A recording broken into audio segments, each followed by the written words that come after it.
What's up, Kansas City? I'm Brianna Garlington with Cascade Media Group, and today I have the pleasure of being here with Mr. Clyde McQueen, President and CEO of the FEC Full Employment Council. So, Mr. Clyde McQueen, can you tell me a little bit about what the FEC does for our community? Yes, we provide workforce employment and training services for the city of Kansas City, Missouri, city of Independence, and the surrounding 5 counties of Jackson, Clay, Platte, Cass, and Ray counties on the Missouri side. We, in total, is 2,700 square miles, over 1 million plus people between all those counties. We have 8 offices. We have a specific office, which we call the Cube, for young adults 16 to 24 in our area. And then, many people refer to us in the old days as the unemployment office. But we like to refer to ourselves as the re-employment office because we want people to come here and then be able to restart their careers at good wages for jobs that they can get to and from. Okay. So in the 26 years that you have been CEO and president, what do you feel like is the biggest accomplishment in the FEC? Well, I think the main thing is this facility right here. We're the only career center that's right next to the bus station. So at least 40% of the people can come to work, look for a job, and can ride a bus, which is pretty important with the cost of gas. Secondly, it's because it's right here in the 18th and Vine District. Yeah. And Count Basie's house was right here. If you go right in the front, you'll see Count Basie residence, so it has historic fact forward. And then the other thing is that we were able to expand this program some 10 years ago with building a link between the 2 buildings, so people have to walk outside to go from one building to another. Okay. So we have this is the largest career center, this one office location in the state of Missouri. So we're proud of that, and the fact that most importantly, people can come here and get jobs. Yeah. So most important you thing. wouldn't, yeah. So I think even at the end of the day, we've taken people who were laid off and they've gone back to work. Young people who I see now when they were in the summer youth program, walking around, having good jobs, raising families, and the fact that I let the leadership, the Mayor Clyde James, and all the ones I work with 5 mayors during my term here, they all have had a concern about the needing to reemploy local Kansas Cityans, and that's something that a lot of my counterparts, and there are 5,000 programs like this throughout the United States, that they don't always enjoy that amount of support from their elected leadership. So that's what makes my job enjoyable, plus the fact that people here really are appreciative of what they do, but they don't want, you can't mess around with them, you gotta deliver. So they'll tell you what they like and I'll tell you what they don't like, which I enjoy because I always can get a full idea of what the people need. And that's probably the most enriching part of my job. Okay. So as of April 2013, the unemployment rate in Kansas City alone was 6.8%. What do you wish to achieve in the next 10 years? In the next 10 years, I'd like to be at like 1 or 2%. Before the recession hit in 2008, the normal unemployment rate for our area was between 3 and 5. And that was what was the norm. But since the recession of 2009 and for the last 6 years, it's been hovering around 6.8 or so percent of people. At that rate, we still don't have enough jobs to accommodate all the people who are looking for work. And so we want to generate more jobs, to attract more jobs coming to our community to help do that. And that's why I'm involved in the Economic Development Corporation of Kansas City. I was a past chairman of that to try to also bring more employment to the area so that we can provide more opportunities for people. Because right now, the number of people looking for work outstrips the number of jobs that we have. For every 1 job, there are about 4 people looking. So we still need to increase the amount of jobs available so more people can be able to meet that. And then in addition to that, we got to make access to job training, education more easy for people who don't have the money. And it's got to change up from going to school in the summer, spring, winter, and fall to going to school whenever you need to go. Whether it's online, whether it's in an office like ours, or whether it is a university or campus, you need to change the offering and the frequency of course offering so people can take it when they need it. A lot of people tell me, I don't mind going. I'd rather go to school straight 5 days a week, 8 to 4, and be done with it, as opposed to going Monday, Wednesday, and Friday from 1 to 2 o'clock. So that's what we're trying to push more for. Okay.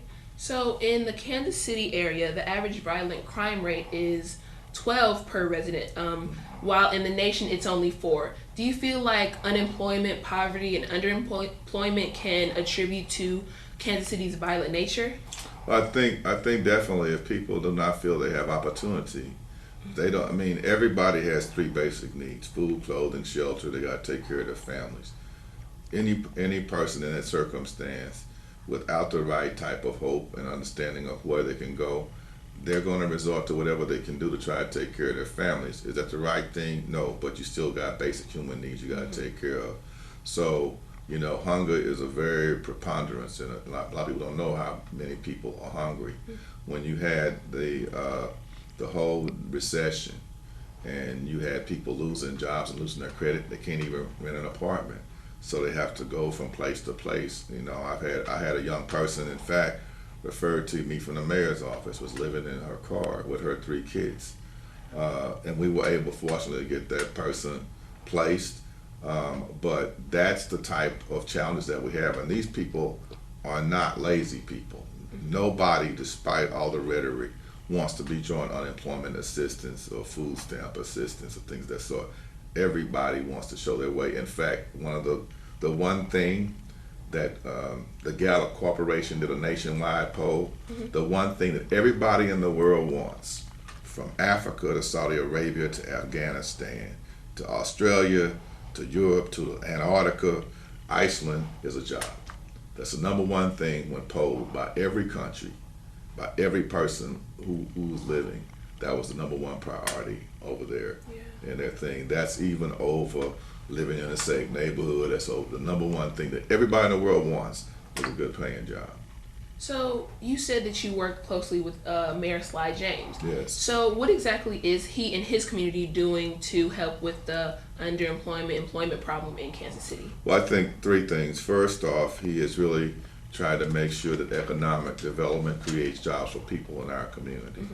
As a past chair of the EDC, which presently is chaired by Bridget Williams, who was a deputy administrator for the Association of the National Heavy Highway Contractors Association, was to try to make sure that the jobs we create are for the people in our community. That's one connection that he's tried to make. Secondly, he's had a very big concern for young people who are in the criminal justice system that want to, how can we better get them lined up with jobs? In fact, he just did a study that said one of the big things that people needed was jobs that time before they became adult offenders, to try to link them up closer when they're at the juvenile offense level. And third is to focus resources on areas of need. So, you know, that you look at an area that's blighted and try to provide support for those areas, because areas that tend to be blighted tend to have low incomes, tend to be the highest crime rate areas, because a lot of people, you know, do it in the neighborhoods in which they reside. So back to the point with the youth. I believe that it's safe to say that our unemployment problem stems back to uneducation of our youth. Do you have any programs regarding underemployment that you can? Well, most definitely. In fact, this summer, one of the key things that we have tried to make different in the summer program used to be you come in our program during the summer, and all you'll get is a job. Now we say it must combine education with a job.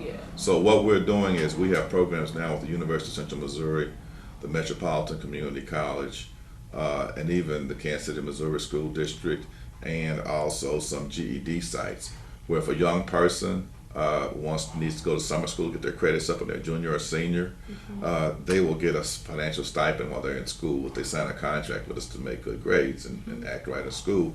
At the end of that education term, we'll provide them an internship with a job tied to their career interest. We're doing the same thing with GED recipients. They do the same thing. We call it GED Plus. We call it High School Plus. And we're doing the same thing with other college students who are coming through. They're taking some courses, and then they'll get an educational stipend, and then they'll go to an internship. So we're requiring this now of every young person that works in our program. No longer will we just provide employment without education being tied to it, because that reinforces the value. Plus, young people need money to survive. They need, I mean, a lot of them, you still have to have, again, the four basic food, shelter, clothing. Some of them have young adults that are children. We've got to provide that for them. Young people, and this is a high degree of hunger in this community. People don't really understand, but we got to get them a good nutrition, a good weight, because you can't learn if you're hungry. Yeah. So that's that. And then third is to get them to see what's possible. How do you get a good paying job? And it's always tied to education or training of some sort. So we're institutionalizing, linking that, and we just started that this summer. I've had people who've been real concerned, real critical of us when the funding went down and we didn't have the large summer employment programs we used to have in the years past. I mean, I've had them as large as 5,000 young people, but Congress cut the budget. We have no summer program budget the way we used to. We used to have 2 youth budgets, now we only have 1. That cost us like $3 million. So what we have to do is to go out, raise money, work with the mayor's office, work with the city of Kansas City, work with the state, work with the federal government to try to do those type of things that will help us provide the resources. And we were just able to get that done this summer. So we're really excited about it. We think we'll be able to have great results. We want to tell you all what happened about it when it's over, because we think we found a niche that will provide more accelerated educational growth and accomplishment, and show how that has a direct relationship to their ability to get a job and keep on. Because we don't want folks just getting a job and leaving it either. We want them to get there, stay there, grow, so that they can get some seniority and tenure and move on up and make more pay. Well, from what you're telling me, it feels like you're doing, the FEC and you are doing a great job in our community. I would like to thank you for being here with me, and I would like to thank the viewers for watching. You can check out more of our videos at whatsupkansascity.net or cascadesports.tv. So, thanks for watching. Bye. CMG wants you to always remember, the victory we call success goes to the best prepared. When you invest in your community, you are really just investing in yourself. Thanks.